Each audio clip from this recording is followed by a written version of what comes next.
Tax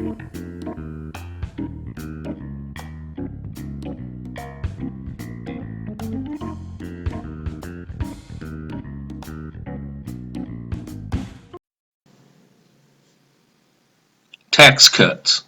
Many believe tax cuts lead to increased federal tax revenue.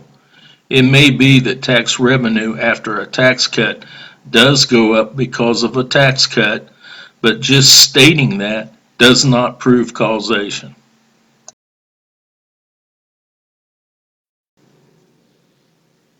President Reagan gave us a tax cut, and most believe it caused tax revenue to increase.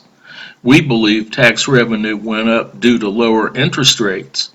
Around the end of the third year of Reagan's first term, interest rates dropped because the inflation rate dropped.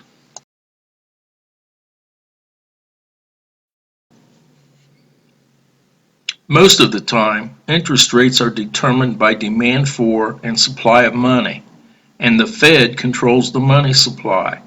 But lenders want a real rate of return on their loans, so interest rates are usually the inflation rate plus 1 to 2% for risk, plus 1 to 2% for real return.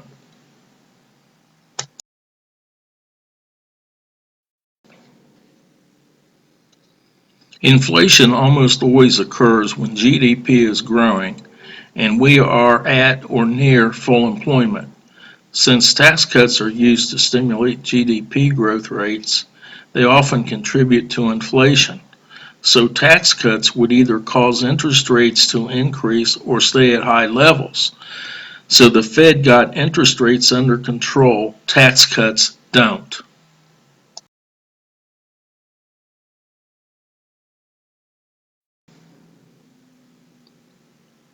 Paul Volcker, the Fed chairman, is credited with getting inflation under control. This is what allowed lenders to lower interest rates and help more people to purchase interest rate sensitive products. As a result, laid off workers were called back and the number of taxpayers went up.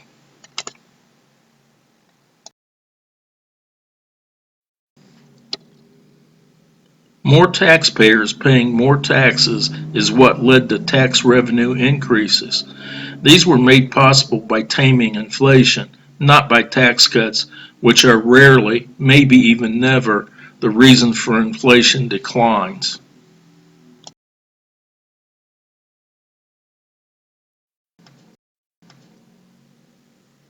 Some say people know better than government how to spend money. Our project wants every tax dollar spent to obtain a full dollar's worth of value.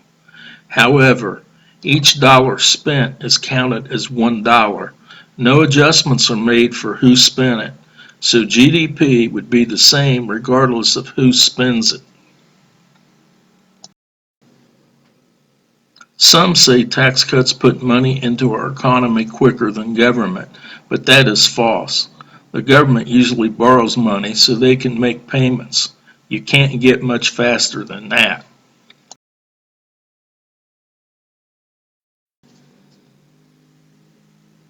Poor people spend money as soon as they get it, but tax cuts don't help them because they pay no tax. The middle class spends money almost as fast as the poor, but most put a little into savings or investments. The upper class puts much more money into savings and investment, so tax cuts for them is the slowest way to put money into the economy, but is best for the future economy.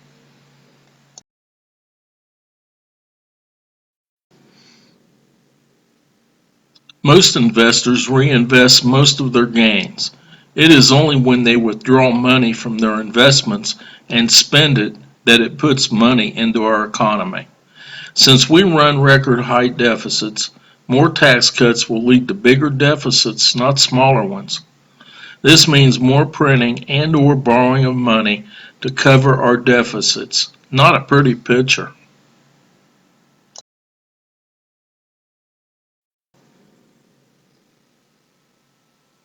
Some want to pay for tax cuts by cutting government spending.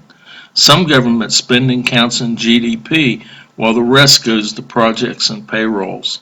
Most non-GDP spending winds up in GDP very quickly as military and civil servants make GDP purchases just like all other citizens do when they get off work.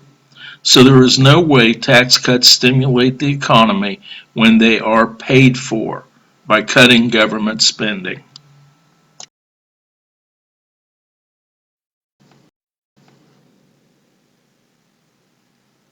Tax cuts stimulate GDP growth if government spending is cut less than the tax cut or increases.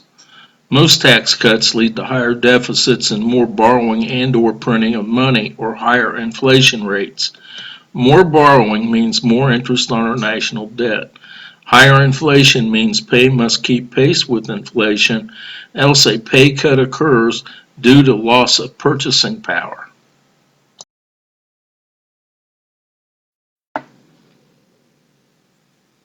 Recent history shows far more budget deficits which have led to more national debt and printing of money. This must change if we are ever to reclaim our once great economy.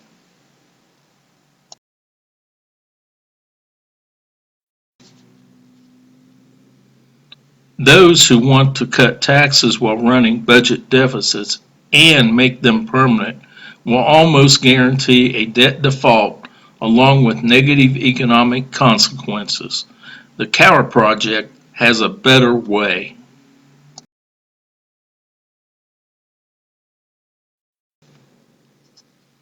To enact tax cuts the correct way means we must run budget surpluses so we can stop printing and borrowing money. At first, we must enact tax increases so we can run surpluses. Like all tax rates, this will be law.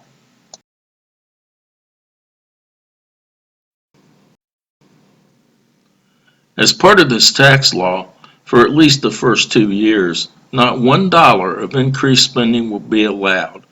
All surpluses will be applied to our debt until it has been cut in half from its highest level. After the first 2 years, taxes will be GDP based.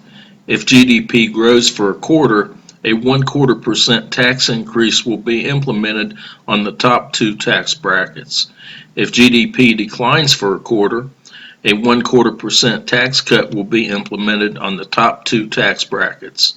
An insignificant change in GDP for a quarter will leave tax rates unchanged.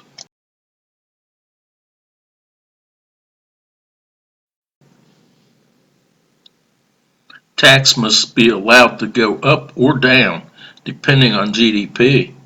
After the first 2 years, if GDP falls and private sector employment also falls, government employment will increase, tax cuts will take effect, and infrastructure spending will increase. These are just the opposite of the actions taken when GDP grows.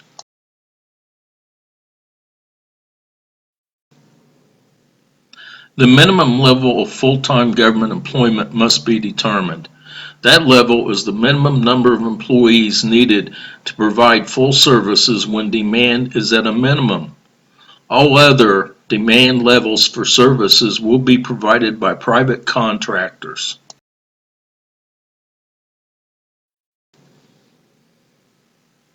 The minimum level of government employment should be reevaluated every 4 years. When GDP growth leads to tax increases, government must cut spending by 1/10 the growth in private sector wages. These cuts can come from project and/or employment cuts. Employment cannot drop below the minimum.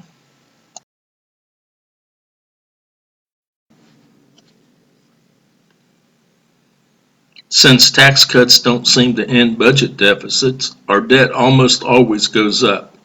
In 2014, interest on our debt averaged just over $1,500 per tax return. In 2020, it is projected to be over $2,900 per tax return. Let's call that $3,000. For a person with 30 or 40 more years to work to earn a living, our debt will cost between $90,000 to $120,000 of taxes just to pay interest on the debt.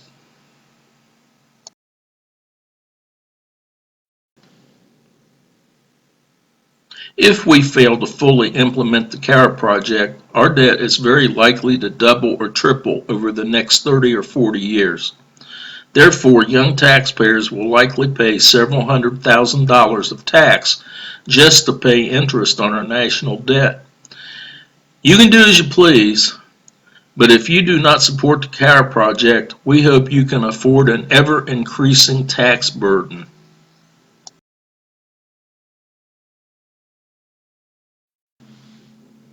Please view our fair taxation, our pension, and our project plan summary videos. Then you will know our project is the best plan for our economic health and vitality.